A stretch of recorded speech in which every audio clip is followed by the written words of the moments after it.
We provide you the platform to turn your dreams into reality. Give wings to your aspirations with KR Mangalam University. Pahalgam हमले के बाद भारत और पाकिस्तान के बीच तनाव चरम पर पहुंच चुका है। दोनों ही देश युद्ध के मुहाने पर खड़े हैं।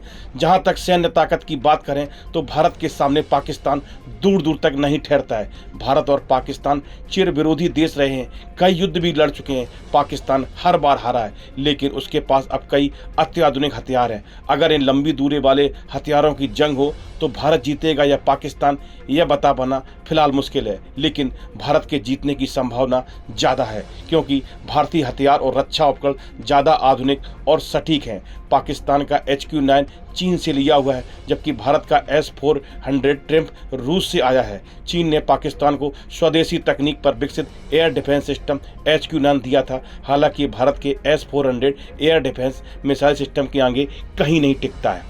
पाकिस्तान का HQ-9 एयर डिफेंस सिस्टम चीन ने बनाया था। इसकी शुरुआत चीन ने साल 2001 से की थी, जबकि भारत के S-400 की शुरुआत 28 अप्रैल 2007 से हुई।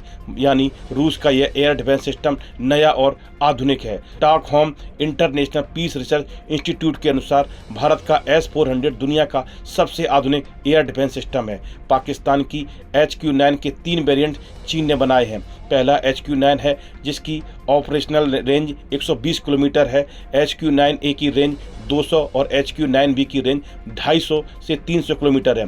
जबकि भारत के S-400 के 4 वेरिएंट हैं, जिनकी रेंज 40 किलोमीटर, 120 किलोमीटर और 250 किलोमीटर है, और सबसे अधिक 400 किलोमीटर है। यानी इस रेंज में आने वाली दुश्मन की मिसाइलों का अंत आसमान में ही तय है। रूस से भारत को मिला S-400 मिसाइल डिफेंस सिस्टम काफ़ी ताकतवर है। S-400 को रूस का सबसे एडवांस वर्जन माना जाता है। ये 600 किलोमीटर तक की रेंज में ट्रैकिंग करने में सक्षम है। इसमें फिट की गई मिसाइलें 400 किलोमीटर की दूरी में किसी भी टारगेट को भेदने में सक्षम है।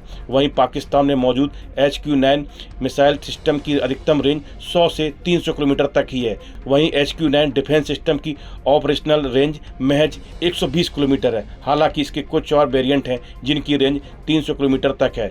ये high to medium air defence system है। इसमें भी लंबी दूरी तक सरफेस टू एयर मार करने वाली मिसाइलें लगी होती हैं। इसकी लंबाई 6.8 मीटर है। वहीं वजन की बात करें तो ये 2000 किलो तक है। ये हेलीकॉप्टर, गाइडेड बम और बैलिस्टिक मिसाइल जैसे कुछ खतरों में रोक सकता है। एक्सपर्ट का कहना है कि ये रूस से S-300 और अमेरिका के IMI 104 पैट्रियट मिसाइल सिस्टम की तकनीक पर विकसित है। ये अधिकतम 4.2 मैक की स्पीड से उड़ान भरने में सक्षम है।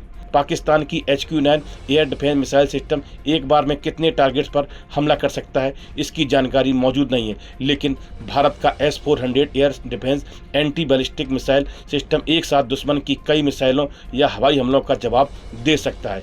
एक बार में एक टारगेट के पीछे 2 मिसाइलों को दागा जा सकता है, यानी एक टारगेट के पीछे 2 मिसाइल पड़ जाएंगी। भारत ने रूस से S-400 एयर डिफेंस सिस्टम के 5 सेट मंगाए हैं, जिनमें 3 मिल चुके हैं। माना जा रहा है कि इसमें से 2 पाकिस्तान की तरफ और 2 चीन की सीमा की तरफ तैनात किए जाएंगे, ताकि दुश्मन के हवाई हमले से पूरे उत्तर और राजधानी को सुरक्षित रखा जा सके।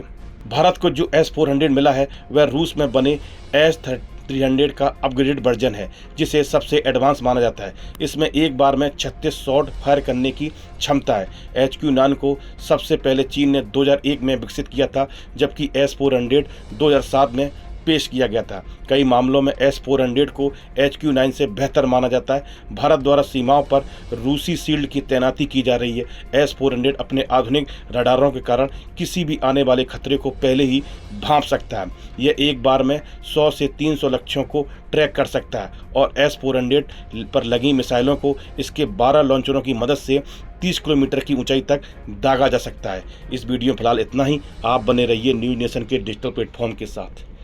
न्यूज नेशन अब व्हाट्सएप पर खबरों के ताजा अपडेट के लिए न्यूज नेशन के इस QR कोड को स्कैन करें।